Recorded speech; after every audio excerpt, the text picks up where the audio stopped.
Senate and House of Representatives, you should be ashamed. It is shameful that today in our history of the United States of America that people we have elected to office serve as our representatives, members of the House and Senate. You individuals that have the audacity to think it's okay for you to fail at your jobs and continue to get paid a paycheck and expect no repercussions from the public. Each and every one of you Democrats and Republicans has failed us in your duties to serve the country, the people, and the United States Constitution. You should all be fired.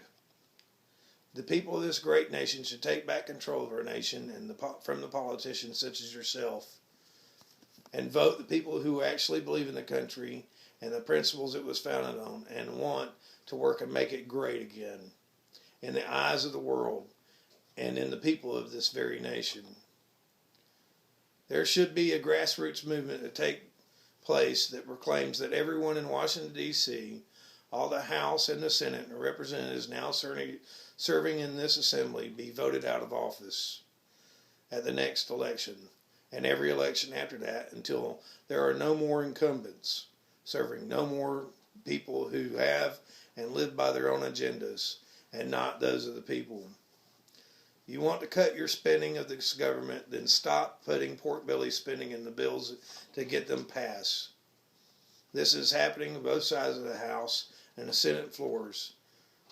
Those placed in power positions taking care of themselves first and foremost so that they can retain the power they have claimed as their own due to their position.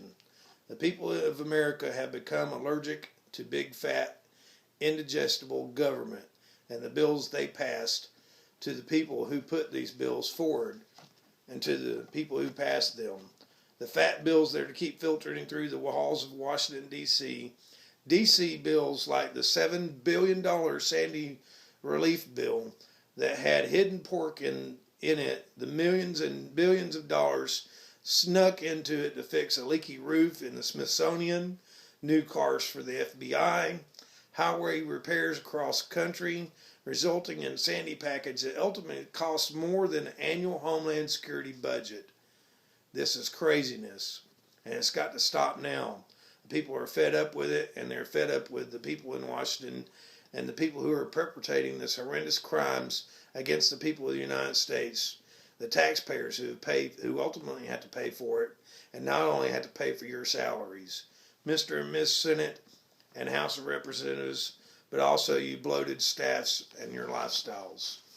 If you want to cut spending, then seek to cut spending where it needs to be cut, from the budget of Washington representatives and the bloated military that we have today filled with more general officers now than there ever has been in the history of the United States. The Department of Defense is an increasingly top-heavy force, while enlisted ranks have been shrinking with even more deeper and deeper cuts. The ranks of general and flag officers have been expanding. This trend is costly to the taxpayers who have to fit the large bill. For every new general or admiral or every senior executive service member, the cost of the taxpayer uniform military personnel increases markedly with the rank. 17 general flag officers were scheduled to be eliminated in May and in September 2011, but the Department of Defense did not reduce its top brass at all. Instead, 6 generals were added from May to September 2011, increasing the number of generals and flag officers from 964 to 970. In just basic compensation, these 6 generals will cost taxpayers more than $1.25 million per year, and over the next 10 years it will cost taxpayers more than $14 million. To achieve budget savings, the government and the military say they need to find and cut $250 billion from the DoD budget over the next 5 years. Military leaders and government representatives should look no further than in the mirror, right in front of their faces, and start making some of those hard decisions that John Q. Public is being asked or tasked to make over and over every single day, and then try to make the living to pay their taxes and survive in this once great country that is slowly crumbling around us.